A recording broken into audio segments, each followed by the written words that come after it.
Lecture की वो खत्म हो जाएगी। कल मैंने रिसोर्सेज वगैरह कुछ शेयर किए थे, दिख गए होंगे सबको, मतलब जो जो वहाँ पे लॉग इन हुए होंगे।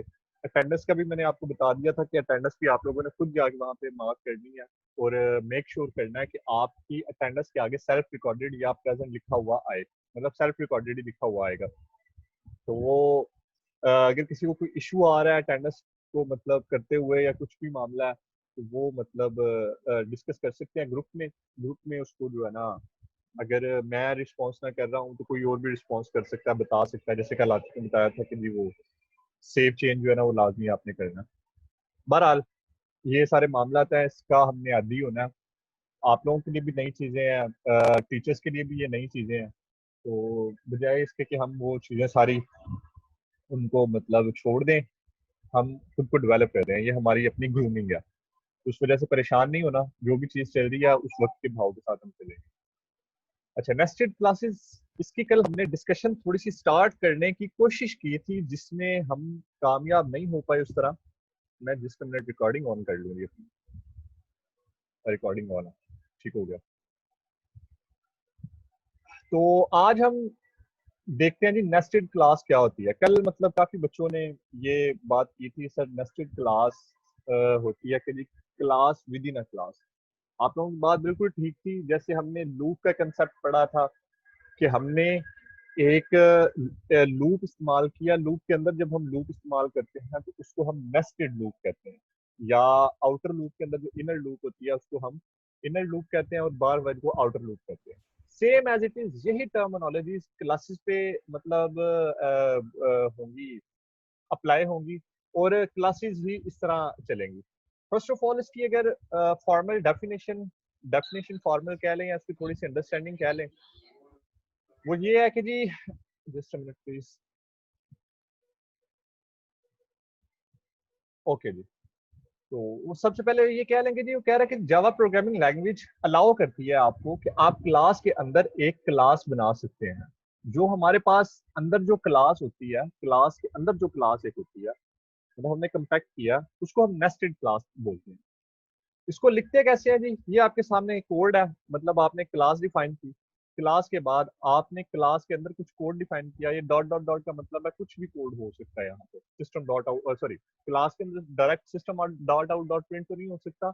इसमें मतलब इसके डेटा मेंबर्स, इसके वेरिएबल जो डिक्लेयर किए हैं वो, और उसके बाद जो फंक्शंस, या सॉरी जावा में जब हम बात करते हैं तो मेथड्स उसके जो डिफाइन करने हैं, इस डॉट डॉट डॉट से वो मुराद है। और कहीं पे भी आप विद इन अ क्लास कोई भी क्लास डिफाइन कर सकते हैं। ये हमारे पास नेस्टेड क्लास का सिंपल कंसेप्ट है। अच्छा, अब यहाँ पे ना दो वेरिएशन आती है हमारे पास नेस्टेड क्लास। वेरिएशन क्या है कि इनको दो कैटेगरीज में डिवाइड किया गया। वो कैटेगरीज कौन कौन सी हैं? एक हमारे पास होती है स्टैटिक क्लास, और एक हमारे पास होती है इनर क्लास। मतलब बात क्या की हमने, बात हमने ये की है कि नेस्टेड क्लास वो क्लास होती है जो क्लास के अंदर क्लास डिफाइन होती है। अब नेस्टेड क्लास की दो टाइप्स है। पहली टाइप होती है जी स्टैटिक क्लास, दूसरी होती है जी इनर क्लास। अच्छा, ये जो स्टैटिक वर्ड है ना, इसको मैं कोशिश करूंगा, अगर आज हमसे मतलब हमारे पास टाइम हुआ ना, तो आज इस स्टैटिक वर्ड पे हम डिस्कशन करेंगे। अगर ना हुआ तो हम मैं मतलब आज केस स्टडी भी आपके साथ शेयर करना चाह रहा हूँ। केस स्टडी आपके साथ ज्यादा शेयर करूंगा, तो ये स्टैटिक वाला जो है हम अपने नेक्स्ट लेक्चर में इस पे मैं आपकी तसल्ली करवा दूंगा। अभी तक समझने की ये बात है कि स्टैटिक क्लास वो क्लास होती है, मतलब नेस्टेड क्लास ही होगी ऑब्वियसली, क्योंकि हम नेस्टेड को ही पढ़ रहे हैं। स्टैटिक क्लास वो होती है जिसके साथ हम स्टैटिक का कीवर्ड यूज करते हैं, और जिसके साथ हम स्टैटिक का कीवर्ड यूज नहीं करते वो इनर क्लास होती है। Simple is that. इसमें कुछ भी मतलब ऐसी कोई परेशानी वाली बात नहीं है, कोई भी मतलब बड़ा कोई डीप कंसेप्ट नहीं है इसमें। स्टैटिक क्या होता है इस पे हम बात करेंगे, ये हमारा आज के लेक्चर में या नेक्स्ट लेक्चर में इस पे डिस्कशन हम करेंगे कि स्टैटिक क्या होता है। समझ आ गई नहीं यहाँ तक? जी हमने यस सर, बात समझ की, आ गई है हमारे पास सर। नेस्टेड क्लास है, नेस्टेड क्लास की यस हमने सर। कहा फर्दर दो दो टाइप्स हैं, एक स्टैटिक है और एक इनर है। अब स्टैटिक नेस्टेड क्लास, इसको थोड़ा सा हम देखते हैं कि जी ये क्लास क्या होती है, इसके बिहेवियर की बस थोड़ी सी आज नो हाउ करेंगे हम कि इसका बिहेवियर क्या है क्लास का। बाकी जब आपको स्टैटिक वर्ड की समझ आ जाएगी ना, फिर आपको ये मतलब बड़ी ये जो इसका बिहेवियर है बड़ा अच्छे से कंसेप्चुअली आपको क्लियर होगा। अच्छा, फर्स्ट ऑफ ऑल तो ये कह रहा है कि जो हमारे पास स्टैटिक नेस्टेड क्लास है वो क्लास के नाम से एक्सेस होती है। मतलब क्या है इस बात का, देखें, जब भी हमने किसी क्लास का बनाना सॉरी उसका मेथड कॉल करना हो तो हमें क्या करना पड़ता है, तो बताएगा क्या करना पड़ता है जी हमें। जब हमने किसी क्लास का मतलब मेथड कॉल करना है तो उसके लिए क्या करना पड़ेगा। सर एक ऑब्जेक्ट बनाते हैं, ऑब्जेक्ट क्या बात है, वेरी गुड, के जरिए फिर उस क्लास को। वेरी गुड जी, यही आंसर है इसका। हम ऑब्जेक्ट बनाते हैं, ऑब्जेक्ट के बाद डॉट ऑपरेटर के बाद उसके जितने भी पब्लिक मेथड या डेटा मेंबर्स हैं उनको हम एक्सेस कर लेते हैं। यहाँ पे वो क्या कह रहा है कि अगर आपने स्टैटिक क्लास को एक्सेस करना है तो आप उसका ऑब्जेक्ट नहीं बनाएंगे, आप सिंपल उसकी सबसे पहले जो पेरेंट क्लास, सॉरी पेरेंट नहीं उसको बोलेंगे क्योंकि वो अलग एक कंसेप्ट है, जो उसकी आउटर क्लास है उसके बाद डॉट का ऑपरेटर यूज करके आप स्टैटिक क्लास को एक्सेस कर सकते हैं। इसका सिंटैक्स क्या होगा जी, फॉर एग्जांपल हमारे पास सिंटैक्स क्रिएट मतलब ऑब्जेक्ट क्रिएट करने के लिए इसका सिंटेंस ऐसे होगा कि आपने आउटर क्लास के बाद डॉट ऑपरेटर के साथ स्टैटिक क्लास लिखी, ऑब्जेक्ट का नेम लिखा, न्यू लिखा और आउटर क्लास लिखी। अच्छा जरा देखते हैं जी इसको जरा एग्जांपल के जरिए ताकि ये चीज थोड़ी सी वाजे हो। मैं ये हमारी जो ऑनलाइन क्लास है ना, जो पब्लिक मतलब हमारी जिसमें हमारा पब्लिक स्टैटिक वर्ड मेन है, मैं उसी क्लास में एक नेस्टेड क्लास बनाने लगा हूँ। मतलब ये देखें कि एक तो हमारे पास ये आउटर क्लास है, अब इसी के साथ मैं एक इनर क्लास बनाने लगा हूँ। मैंने एक क्लास बनाई जो कि स्टैटिक टाइप की है। हमने दो तरह की क्लासेस पढ़ी थी, एक स्टैटिक है और एक इनर है। स्टैटिक में मैंने क्लास का नाम क्या दिया, मैंने इसको बोल दिया टेस्ट और इसको इनक्लोज कर दिया पैरेंथेसिस में। जैसे ये क्लास है और ये क्लास है, इसी तरह मैंने इसको पैरेंथेसिस में कर दिया, क्लोज कर दिया। अब इसी में मैं एक मेथड बना देता हूँ पब्लिक टाइप का, उसको मैं बोल देता हूँ void शो, या चलें शो ही बोल देते हैं जी, हमने सिंपल एक जो है ना स्ट्रिंग प्रिंट करवा देते हैं। ठीक हो गया जी। और यहाँ मैंने बोल दिया system dot out dot print ln, और यहाँ में मैंने लिख दिया जी स्टैटिक क्लास या स्टैटिक क्या बोलेंगे इसको जी, स्टैटिक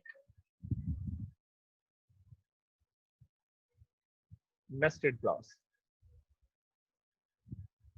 कंट्रोल सेव। अब देखें हमने अभी तक जो पढ़ा है, अभी तक हमने क्या किया था, हम कोई भी क्लास बनाते थे। जैसे हमने यहाँ पे कोई भी क्लास बनाई है, मेथड जो बबल सॉर्ट की क्लास बनाई थी या लीनियर सर्च की क्लास बनाई थी, हमें उस क्लास का ऑब्जेक्ट बनाना पड़ता था। पर यहाँ स्टैटिक क्लास क्या आपको कह रही है, मतलब स्टैटिक नेस्टेड क्लास, अगर आपने उसको एक्सेस करना है तो आप उसको उसकी आउटर क्लास के जरिए एक्सेस करेंगे, ऑब्जेक्ट नहीं बनाएंगे उसका। अब देखें मैंने अब ऑब्जेक्ट जो बनाना है वो इस क्लास का बनाना है, ठीक है, ये जरा माइंड में रखिएगा, बात कंसेप्चुअल चीज है। मैं इस क्लास का ऑब्जेक्ट नहीं बना रहा, ऑनलाइन क्लास का ऑब्जेक्ट नहीं बना रहा, इस क्लास का मैं ऑब्जेक्ट बनाने लगा हूं। तो ऑब्जेक्ट बनाने के लिए क्या करना पड़ेगा, मुझे इस क्लास को एक्सेस करना पड़ेगा। इस क्लास को एक्सेस करने के लिए मुझे इसकी आउटर क्लास के नाम की जरूरत है। अब जरा देखें जी मैं क्या करने लगा हूं, ऑनलाइन क्लास मतलब आउटर क्लास, इसके बाद मैंने डॉट का ऑपरेटर यूज किया। जैसे ही मैंने डॉट का ऑपरेटर यूज किया, यहां पे मेरे पास ये क्लास शो हो रही है जी, टेस्ट टेस्ट नाम की क्लास। अब यहाँ पे मैंने इसका ओबीजे बना दिया, OBJ is equal to new, new is equal to, आगे मैं क्या करूंगा, इसका इसका कंस्ट्रक्टर डिफाइन करूंगा। तो कंस्ट्रक्टर डिफाइन करने के लिए same as it is class का मतलब आउटर क्लास का नेम, आउटर जो जिसका नाम है जी हमारे पास ऑनलाइन क्लास, उसके बाद डॉट और उसके बाद टेस्ट, और ये हमारे पास ऐसे इसका कंस्ट्रक्टर कॉल हो जाएगा। समझ आएगी बात की, किसी को कोई प्रॉब्लम तो नहीं है यहाँ तक। सर आगे नहीं समझ। ठीक हो गया जी। अब देखें जी, अब मैंने इसके मेथड को एक्सेस करना है, किसके मेथड को, ऑनलाइन क्लास के मेथड को नहीं। ये जो क्लास है ना, इसका मेथड, इसमें हमारे पास एक ही मेथड है void show के नाम से। तो obj डॉट, ये देखे नहीं मेरे पास शो का मेथड यहाँ पे आ गया। इसको मैं जैसे ही यहाँ पे कॉल करूंगा और F6 के साथ देखूंगा, तो यहाँ पे मेरे पास लिखा हुआ आना चाहिए जी स्टैटिक नेस्टेड क्लास। तो देखते नहीं हमारे पास ये आता है कि नहीं आता।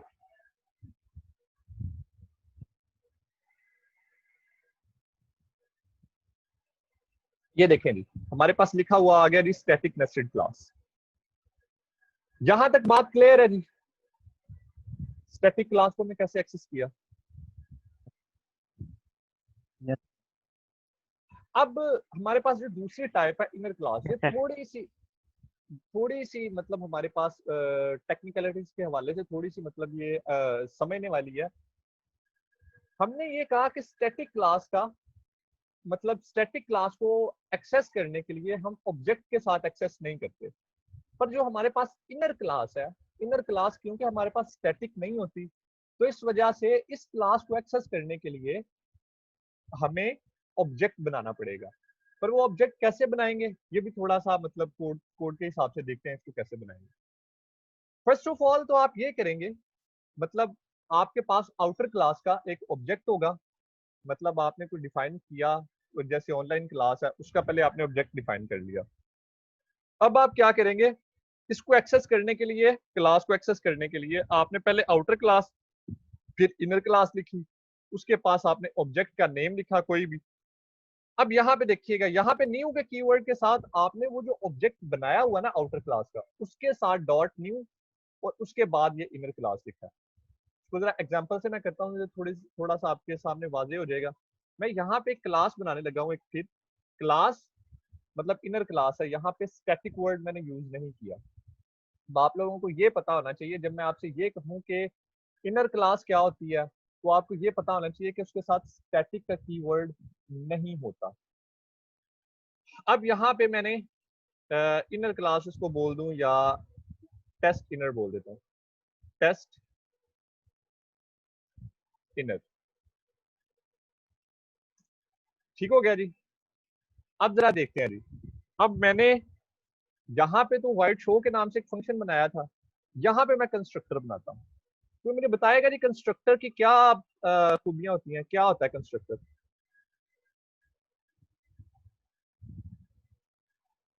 एनीवन जी? सर कंस्ट्रक्टर एक मेथड है जिसकी रिटर्न टाइप नहीं होती। रिटर्न टाइप नहीं होती, शाबाशी। और ये क्लास के नाम से एज इट इज होता है। दो इसकी मतलब प्रॉपर्टीज मैंने गिनवाई हैं, एक तो इसकी रिटर्न टाइप नहीं होती, दूसरा ये हमारे पास जो मतलब क्लास होती है जो उसी नाम का ही हमारे पास कंस्ट्रक्टर होता है। यहाँ पे टेस्ट और मैंने बोल दिया इनर। यस इनर, अब जरा देखिएगा जी, मैंने यहाँ पे एक और मेथड बना दिया, इसको मैंने पब्लिक टाइप का एक मेथड या सॉरी मेथड को ऑलरेडी मैंने बना दिया, मतलब जिसकी रिटर्न टाइप नहीं है। यहाँ पे मैं simply system dot out dot print करवा देता हूँ, system dot out dot print, और एलन बोल दिया इसको। इसको मैं कहता हूँ जी constructor is called and object is initialized. Control save, और इसको यहाँ पे मैंने डेलीमीटर के साथ एंड कर दिया। यहाँ पे देखिए जी, यहाँ पे मैंने क्या किया था, यहाँ ऑब्जेक्ट बना के, चलें एक और चीज बना लेते हैं। मैं यहाँ पे ये सेम जो फंक्शन है इसको भी कॉल कर लेता हूँ, ताकि आपकी एक और कंसेप्ट की थोड़ी सी ना दुरुस्ती कर दी। यहाँ पे मैंने एक और पब्लिक टाइप का एक शो का मेथड बनाया, इसको शो की बजाय मैं यहाँ पे कर देता हूँ जी डिस्प्ले। और यहाँ पे हाँ जी एक ब्रैकेट मिसिंग है हमारे पास, वो ये है, और ऐसे हमारा एरर रिजॉल्व हो गया।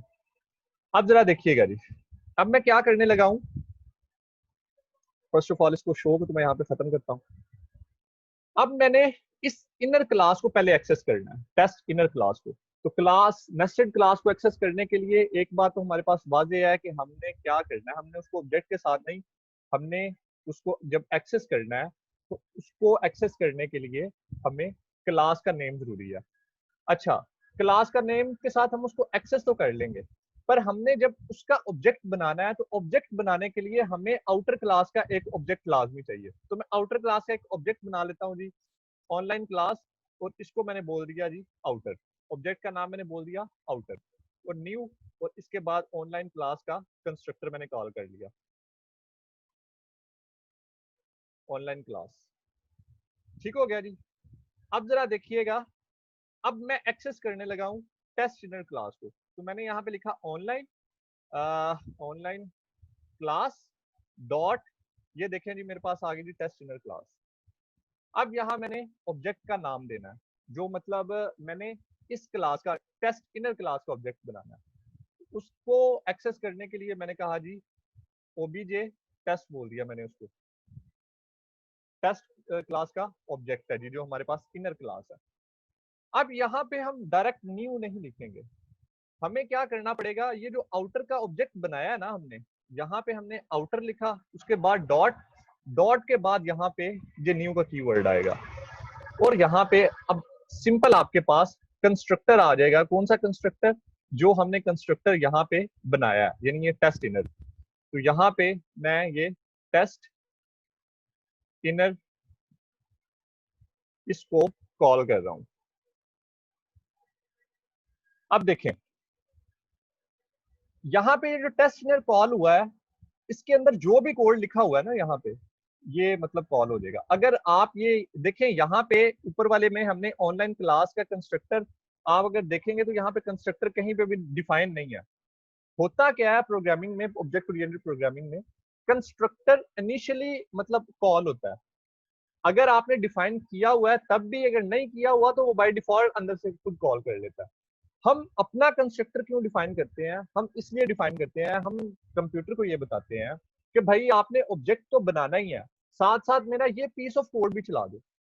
अब होगा क्या, जैसे ये टेस्ट इनर मतलब कंस्ट्रक्टर चलेगा, ये सबसे पहले क्या करेगा, ऑब्जेक्ट कंस्ट्रक्ट करेगा। ऑब्जेक्ट कंस्ट्रक्ट करने के बाद साथ ही वो ये जो लाइन है हमारी, ये लाइन भी एग्जीक्यूट करवा देगा। अब जरा देखते हैं जी चला के, मैं इसको अगर रन करता हूँ तो हमारे पास, जस्ट अ मिनट प्लीज, देखते हैं जी क्या आउटपुट आती है। ये देखें जी, constructor is called and object is initialized, मतलब ऑब्जेक्ट हमारे पास इनिशियलाइज हो चुका है और कंस्ट्रक्टर कॉल हो चुका है। अब हम देखते हैं कि इसके हमने डिस्प्ले मेथड को करना, तो कैसे करेंगे। मैंने कहा जी ओबीजे टेस्ट डॉट, यहाँ पे हमारे पास डिस्प्ले का मेथड ये आ रहा है जी। अब मैंने साथ साथ ये डिस्प्ले का मेथड भी चला दिया। अब जरा देखता हूँ जी मेरी आउटपुट यहाँ पे क्या आती है।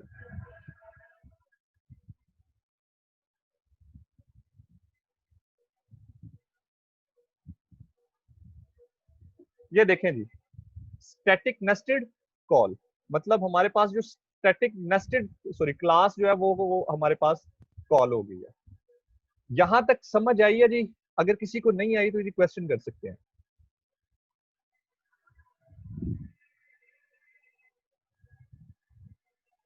अब ये इनर क्लास के बारे में एक बार रिपीट कर दें, इसकी थोड़ी सी समझ नहीं है।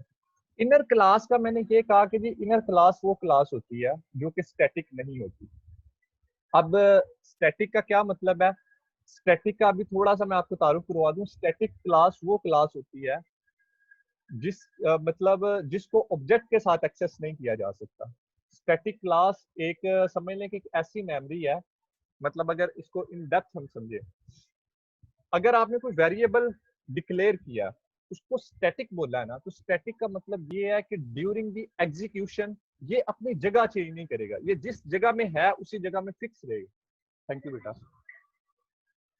शहरी बर्फ इसमें डाल के लाओ, ये गर्म है। जो मामा को बोलो बर्फ डाल दो। अच्छा जी, मैं स्टैटिक की बात कर रहा था। स्टैटिक हमारे पास ऐसी मेमोरी मतलब वेरिएबल है जो ड्यूरिंग द एग्जीक्यूशन अपनी लोकेशन चेंज नहीं करता। मतलब हमारे पास एक वेरिएबल है जी एक्स। अब एक्स वेरिएबल जो हमारे पास होगा, जब हमारा मेन या कोई फंक्शन कॉल होगा ना, तो उसको फर्ज करें एक एड्रेस असाइन हो गया जी 100। अब जब तक वो प्रोग्राम टर्मिनेट नहीं ना होता, एक्स 100 वाली लोकेशन नहीं छोड़ेगा। ये हमारे पास स्टैटिक का कंसेप्ट होता है। इसी तरह हमारे पास जो स्टैटिक क्लास है ना, स्टैटिक क्लास ये समझ लें कि जी किसी भी ऑब्जेक्ट की मलकियत नहीं होती। ऑब्जेक्ट क्योंकि अपनी अपनी मेमोरी में बनते हैं। मिसाल के तौर पर ऑब्जेक्ट 1 बना तो उसकी कोई और मेमोरी होगी, ऑब्जेक्ट 2 बना उसकी कोई और मेमोरी होगी। तो स्टैटिक जो है वो ऑब्जेक्ट 1 और ऑब्जेक्ट 2 दोनों के लिए एक सेम मेमोरी में ही रहेगी, शेयर्ड मेमोरी में रहेगी। ये अपनी अपनी मेमोरी में नहीं जाएंगे। तो जो हमारे पास इनर क्लास है, इनर क्लास को क्योंकि हम ऑब्जेक्ट के साथ एक्सेस कर सकते हैं, वो ऑब्जेक्ट की प्रॉपर्टी होती है। तो इस वजह से उसको एक्सेस करने के लिए या उसका ऑब्जेक्ट बनाने के लिए हमें आउटर क्लास का ऑब्जेक्ट बनाना पड़ता है। आतिफ समझ आई है कुछ मेरी बात की? Yes sir. चलें, अगर कुछ एम्बिग्युइटी रह भी गई है ना, तो इंशाल्लाह हमने जब स्टैटिक पे बात करनी है ना, तो हम इसको मजीद जो है ना करेंगे। अब देखें, आपने क्वेश्चन किया ना, मुझे कुछ समझ आई है कि मुझे आप लोगों को ऑब्जेक्ट को भी समझाना पड़ेगा कि ऑब्जेक्ट मेमोरी कैसे ऑक्यूपाई करता है। तो मैं अपने नेक्स्ट लेक्चर में ना कोशिश करूंगा अपनी जो डिस्कशन है ना वो ऑब्जेक्ट से स्टार्ट करूं, और मैं उसमें स्टैटिक और जो हमारे पास नॉन स्टैटिक डेटा मेंबर्स हैं उनको भी मैं इंशाल्लाह क्लियर करूंगा उसमें।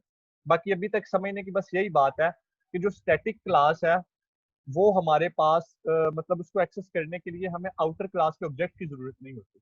पर जो इनर क्लास होती है उसको एक्सेस करने के लिए हमें ऑब्जेक्ट की जरूरत होती है। सेम एज इट इज जो हमने यहाँ पे किया है कि सबसे पहले हमने क्लास को एक्सेस किया, उस क्लास को एक्सेस करने के बाद हमने एक ऑब्जेक्ट बनाया। ऑब्जेक्ट के बाद जब हमने उसका ऑब्जेक्ट बनाना है ना, मतलब अंदर वाली क्लास का ऑब्जेक्ट बनाना है, तो हमने बाहर वाला जो ऑब्जेक्ट बनाया उसके साथ ही इनिशियलाइज करवाएंगे। ये एक पूरी हायरार्की बनेगी, मतलब एक पूरा वो कह लें कि जी एक रिलेशन बनेगा कि पहले आउटर ऑब्जेक्ट होगा, आउटर ऑब्जेक्ट के साथ ही मतलब वो इनर ऑब्जेक्ट होगा, तो उसके साथ हम करेंगे। ठीक हो गया सर, समझ आ गई इसकी मुझे। ठीक हो गया। अब ये जो हमारे पास इनर क्लास है जो मैंने आपके साथ इसका पीडीएफ शेयर किया हुआ है, ये जो सारा मैंने लेक्चर मतलब किया ना, ये सारा इस लिंक पे जाके आप डिटेल से पढ़ सकते हैं। ये हमारे पास अगर आपको पता हो तो जावा को इस टाइम ओरेकल ओन कर रही है।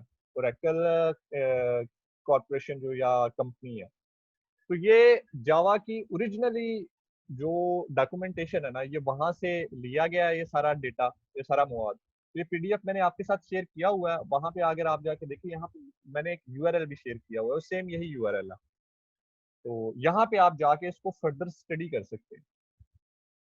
समझ आ गई जी बात की? यहाँ तक अगर किसी को कोई क्वेश्चन है तो वो कर सकते हैं जी।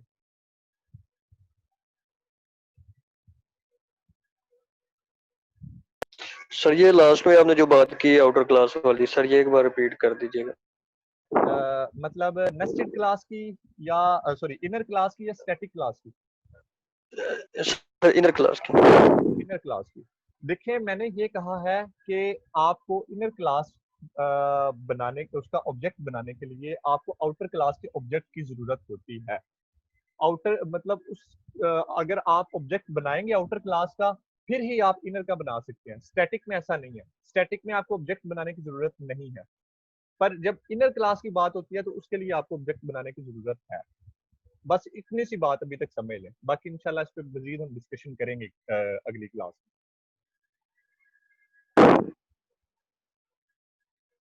समझ आई बात की? यस सर आ गया। हाँ जी।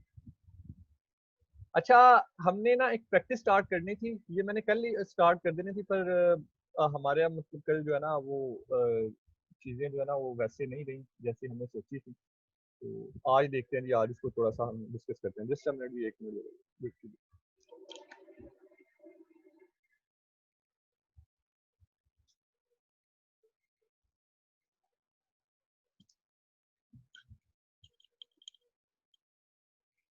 अच्छा जी, स्क्रीन नजर आ रही थी सबको?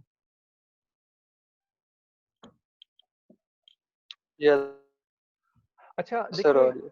हमारे पास चीज़ें कुछ ना इस तरह होती हैं कि हमारे पास जब मतलब वो एग्जाम्स में चीज़ें आती है ना, तो बिल्कुल हमारे हाथ पांव फूल जाते हैं, हमें चीज़ों की समझ नहीं आती कि यार इन चीज़ों को कैसे करना है कैसे नहीं करना। तो हम कोशिश किया करेंगे कि एक वीक की ना एक केस स्टडी मैं आपके सामने मतलब परफॉर्म करूं, मतलब मैं आपको करके दिखाऊं, और दूसरी केस स्टडी आप मुझे परफॉर्म करके दिखाएं। ताकि हमारी एक म्यूचुअली अंडरस्टैंडिंग बने, मुझे ये समझ आए कि यार आप लोगों को कहाँ प्रॉब्लम आ रही है कंसेप्ट समझने में। देखिए अगर आप क्वेश्चनिंग नहीं ना करेंगे तो मैं यही कंसिडर करूंगा कि आप लोगों को समझ आ रही है। तो दूसरा ये है कि केस स्टडी को ये एक समझ लें ये आप लोगों के लिए क्यों ज़रूरी है। अगर आप लोगों ने पेपर पॉइंट ऑफ व्यू से देखें, पेपर पॉइंट ऑफ व्यू से भी ज़रूरी है। दूसरा, आप में से अगर कोई डेवलपमेंट फील्ड में जाएगा ना, तो आपको रिक्वायरमेंट्स ऐसी नहीं दी जाएँगी कि यार आप ऐसा करो कि एक फंक्शन बना दो, एक मेथड बना दो, एक वेरिएबल डिक्लेयर कर दो। भई आप ये समझ लो कि आपके पास एक जट ज़िम्मेदार बंदे ने भी आना है, उसने भी अपना सॉफ्टवेयर बनाना है, एक मंडी वाले ने भी आना है, एक रेहड़ी वाले ने भी आना है।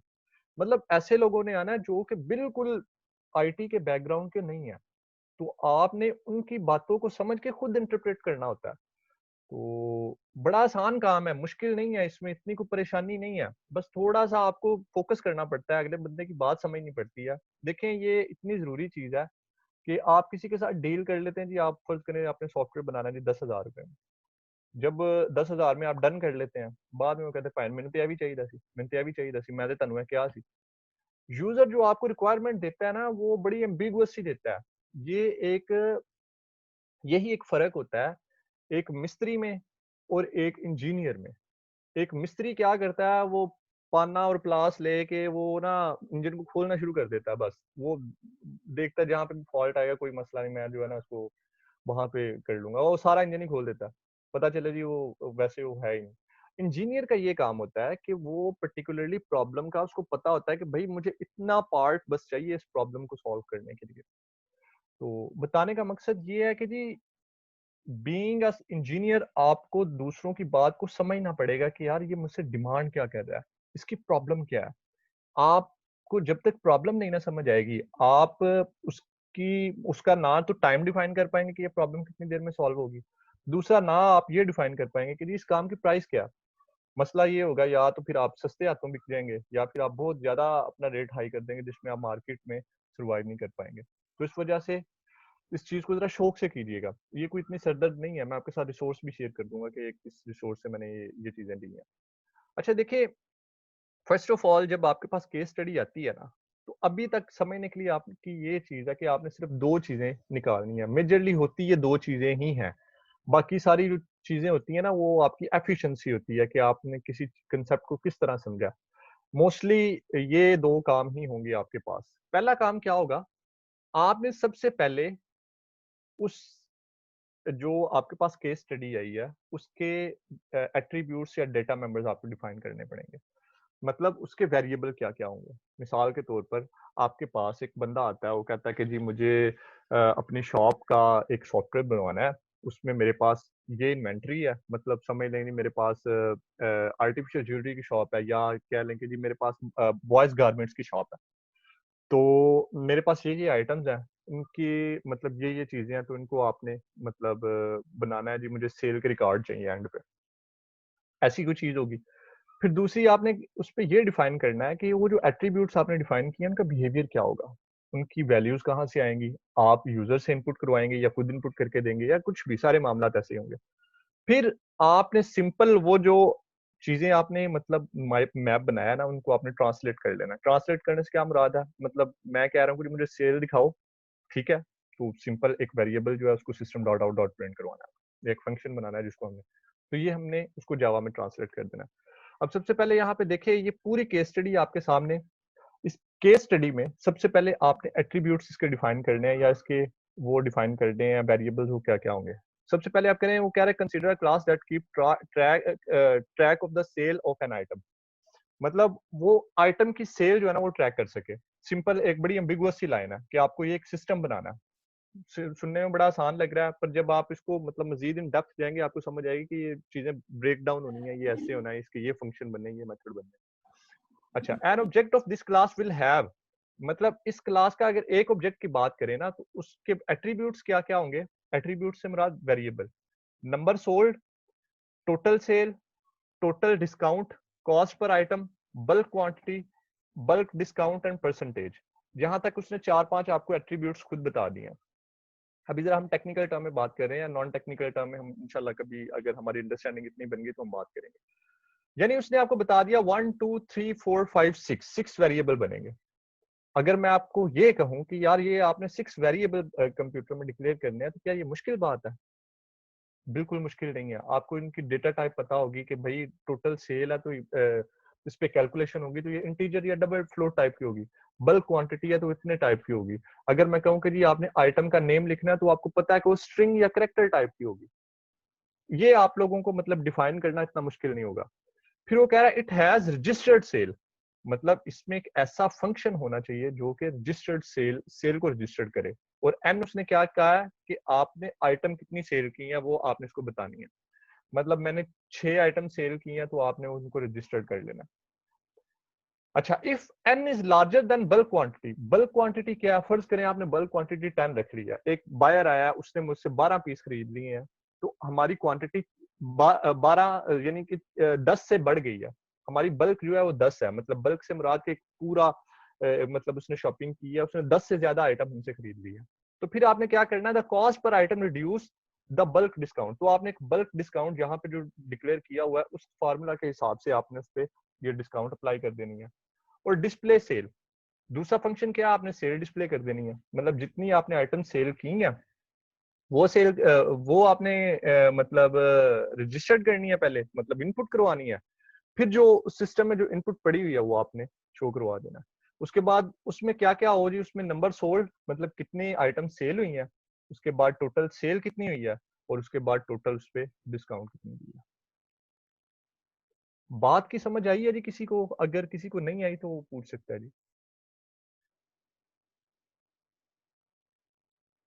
ये सब समझ आ गई है। और कोई किसी को मतलब कोई प्रॉब्लम आ रही हो, गर्ल्स में से किसी को प्रॉब्लम आ रही हो, किसी को मेरी लैंग्वेज मुश्किल लग रही हो, या किसी को ये लग रहा हो कि सर ये चीज हमें नहीं समझ आई, या इसको कुछ इस तरह से समझाना चाहिए या ऐसा कुछ, कोई भी क्वेश्चन कर सकते हैं ताकि मुझे ये पता हो कि इन चीजों को मैंने कैसे लेके चलना है।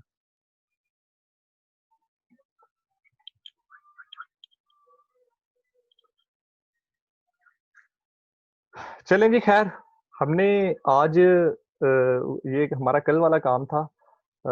अनफॉर्चुनेटली हम सिर्फ वही कर पाए हैं। मेरी आज कोशिश तो ये थी कि मैं ये केस स्टडी आज स्टार्ट करवा दूंगा।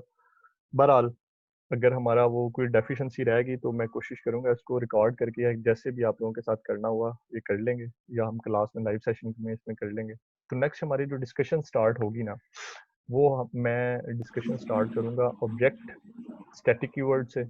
और उसके बाद हमारे पास जो बात आएगी वो केस स्टडी की होगी। तो केस स्टडी इंशाल्लाह इस वीक में हम, मेरी बड़ी कोशिश होगी कि हम इसको किसी भी तरह जो है ना वो कंप्लीट कर लें। तो ये आपके सामने एक बड़ा सिंपल सा कोड मैं बनाऊंगा। और ये कोड मैंने उठाया कहाँ से है ये भी मैं आपको बता दूं। ये देखें different, just a minute please. जब आप किसी चीज को करते हैं ना, स्टडी करते हैं, तो आप अपनी आसानी देखा करें। आप ये ना देखा करें कि ये चीज जो है यहाँ पे इसी बुक से पढ़नी है तो ये मुझे समझ आएगी। मेरी स्क्रीन नजर आ रही है जी सबको? Yes yes sir. सर। देखें ये मैंने ऐसा ना सारी अपनी लाइब्रेरी मेंटेन की हुई है। इस लाइब्रेरी में मेरे पास जावा की ये सारी बुक्स पड़ी हुई हैं। तो इसमें से हर बुक को मैंने सिंपली क्या किया, जाके उसकी मैंने केस स्टडीज देखी हैं जिसकी मुझे सबसे आसान लगी है ना, मैं आपके सामने सिर्फ वो शेयर कर रहा हूँ। ये ग्राउंड अप आपकी मतलब वो कह लें कि जी सिलेबस की बुक है इस तरह। इसके बाद आइवर हल्टन वाली ये वाली बुक है, ये भी आपकी सिलेबस की बुक है।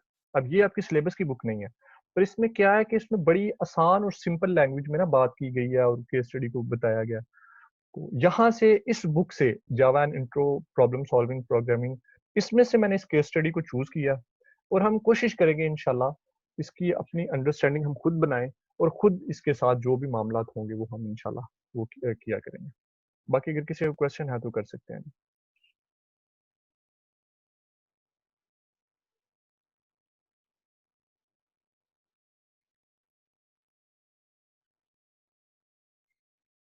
मैं ये केस स्टडी शेयर कर देता हूँ जी वहाँ पे। अगर मतलब आप प्रैक्टिस करना चाह रहे हैं तो वेल एंड गुड, नहीं तो इंशाल्लाह नेक्स्ट क्लासेस में हम इसको करेंगे, इंशाल्लाह जरूर करेंगे।